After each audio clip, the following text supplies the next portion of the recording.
அன்பிற்கினியவர்களே, தவக்காலத்தின் 3வது வெள்ளிக்கிழமையாகிய இன்று நம்முடைய சிந்தனைக்கு நான் தேர்ந்து கொண்ட இறைவார்த்தை பகுதி கொரிந்தியருக்கு எழுதிய முதல் திருமுகம் அதிகாரம் 1 இறை திருவார்த்தைகள் 22, 23. யூதர்கள் அரும் அடையாளங்கள் வேண்டும் என்று கேட்கிறார்கள், கிரேக்கர் ஞானத்தை நாடுகிறார்கள். ஆனால் நாங்கள் சிலுவையில் அறையப்பட்ட கிறிஸ்துவை பற்றி பறைசாற்றுகின்றோம். அச்சிலுவை யூதருக்கு தடைக்கல்லாகவும் பிற இனத்தாருக்கு மடமையாகவும் இருக்கின்றது.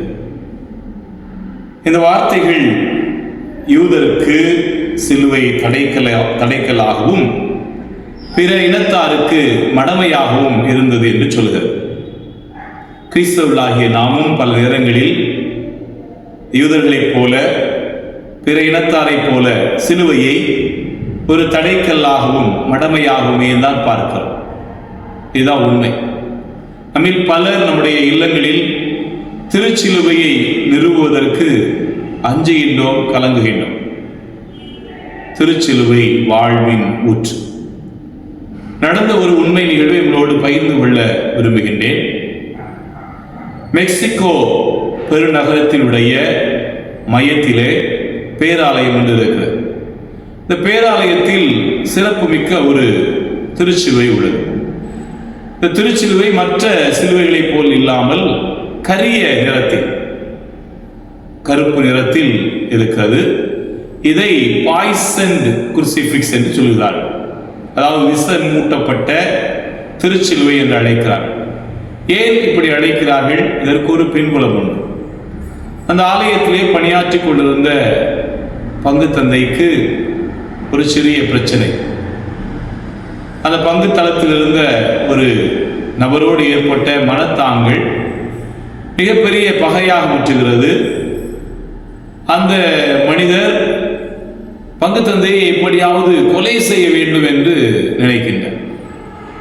இறுதியாக பங்கு தந்தை திருப்பல் நிறைவேற்றும் பொழுது அவருக்கு தெரியாமல் திருப்பலிக்கு பயன்படுத்தப்படவிருக்கிற அந்த திராட்சரசத்திலே ஒரு கொடிய விஷத்தை கலக்கிறார். தெரியாமல் அந்த அருட்தந்தையும் திருப்பல் நிறைவேற்றுகின்றார். நற்கருணை முடிந்த பிறகு இயேசுடைய திரு ரத்தமாக உருமாற்றம் அடைந்து அந்த திராட்சை ரசத்தை பருகுகின்றார். விஷத்தை கலந்த நபர் பார்த்து கொண்டே இருக்கிறார். அருட்தந்தை அப்படியே நிறம் மாறி மயங்கி கீழே விழுவார் என்று சொல்லி. ஆனால் நடந்தது வேறு. அருட்தந்தைக்கு எதுவுமே நடக்கவில்லை. ஆனால் அந்த பலிபீடத்தின் பின்புறம் இருந்த திருச்சிலுவையுடைய நிறம் அப்படியே விஷம் குடிப்பவருடைய உடல் மாறுவது போல கரிய நிறமாக உருமாறுகிறது. அன்புக்குள்ளே ஏசாயா இறைவாக்கினர் புத்தகம் 53ஆம் அதிகாரம் 5ஆம் வசனத்தில் நாம் இவ்வாறாக வாசிக்கின்றோம்.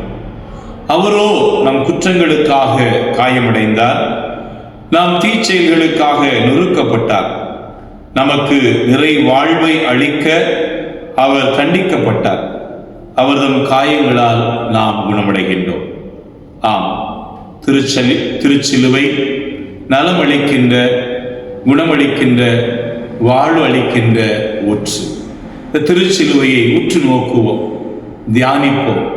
எந்த அளவிற்கு இறைமகன் இயேசு நம் ஒவ்வொருவரையும் ஆழமாக அதிகமாக அன்பு செய்கின்றார் என்று சொல்லி நம்முடைய இல்லங்களில் திருச்சிலுவையை நிறுவுவதற்கு தயங்காமல் நிறுவுவோம், ஆராதிப்போம். அவர் வழியாக அருள் வரங்களை பெற்றுக்கொள்வோம். God bless you all.